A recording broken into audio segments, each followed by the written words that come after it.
Erica knocked on the small door, but it was silent. It was a wooden door with a brass handle topped with a tinted glass circle. On it were the shiny new gold letters spelling out Marvo the Magnificent. She heard metal sliding against metal and saw a small light coming from a peephole about 1 foot below her. She heard mumbling and an old man's voice behind the door. 1 minute! She had stumbled across the ad about a month ago. Carl had been crying on her shoulder while Sarah sat on the floor of their cramped apartment. Erica strode over to Jack's room. He was her son from her first marriage and was 8 years older than Sarah. Jack occupied one of the 3 rooms in their apartment, what most likely was supposed to serve as the dining room. She'd heard the radio blaring from inside and pounded on the door. "I've got to go to work, honey. Can you—" When her hand hit the door, it slid open. The room was dark, and Carl had stopped crying. She heard the radio change to an ad. "Life got you down. The burden of choice without consequence too great." The room was sparsely furnished. There was a bed, a table, a stool. The bed was unmade, sweat stains showing in the low light. On the crumpled sheets, a book lay open with the word Brothers visible on its cover. The desk had a stack of notebooks and an opened envelope. "The indefinite nature of the future and the indelible nature of the past can be real bummers." The stool was in the center of the room. It stood tipped over as if kicked, and something in the corner of the room swayed a bit, but it was too dark to tell. Erica shushed the baby and reached over to the light on the side of the room. She fumbled for a second and then clicked it on. Jack hung in the corner of the room, and Erica dropped to her knees. "Come see Marvo the Magnificent to make all those problems go away, or your money back." Erica backed away from the strange wooden door that she had just knocked on and looked at a series of brochures on the table of the small room. They were advertising menageries of fantastic nocturnal creatures, others of quadriplegic prestidigitators, and there were notices of ghosts haunting meatpacking plants, lost pixies, and a serial killer by the name of the Vanisher. She picked up one of the pamphlets just as she heard a rustling at the door. She looked back as it opened. There was a man standing behind it, quite short but with an exceptionally long head. He wore tux with white gloves, a monocle, and the gray hair on his face and head ended all in points.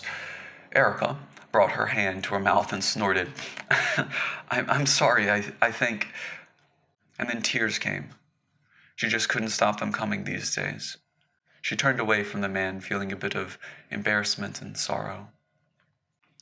"You've lost someone, haven't you?" The voice was that of a wheezy old man, but somehow it was just the right thing to say in just the right way. She looked towards him, stifling her tears, and nodded. "You heard the ad, no?" She nodded again. "Well, then what are you waiting for? Come in."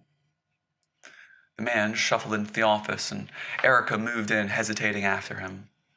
The office was not well lit, but it had enough light to make out most of the surroundings. Covering the walls were clocks and old posters of Houdini in his most daring acts. The room had 3 doors, one to the right, one to the left, and one that went further into the building. The one to the left was shut, but Erica could see the light in the other room would occasionally burst into brightness and color. The door to the right was open a crack, and Erica peeped in while passing it by to follow the old man deeper into the building.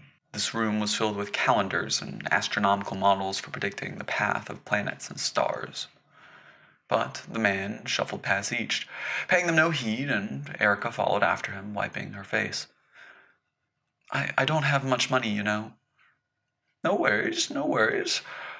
She looked at him suspiciously and still followed him deeper in.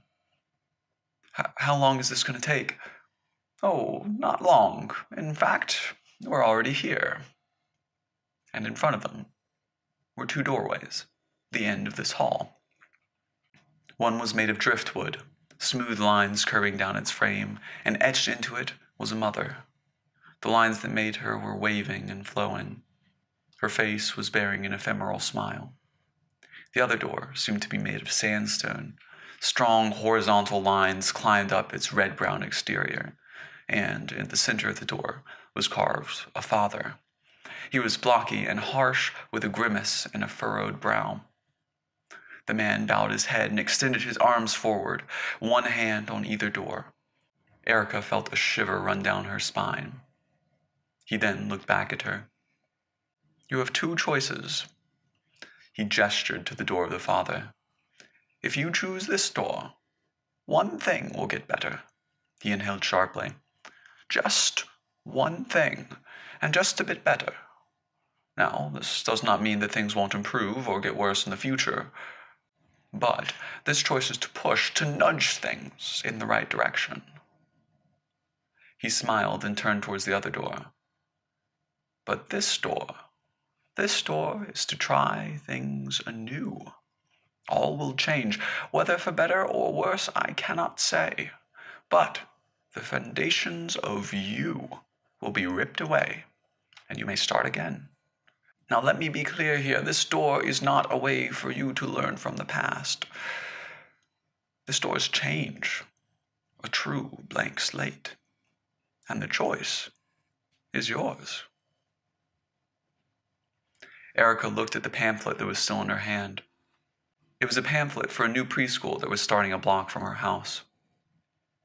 The tears flowed down her face, though she was not crying, and she let the pamphlet drop to the ground and reached for the door of the mother.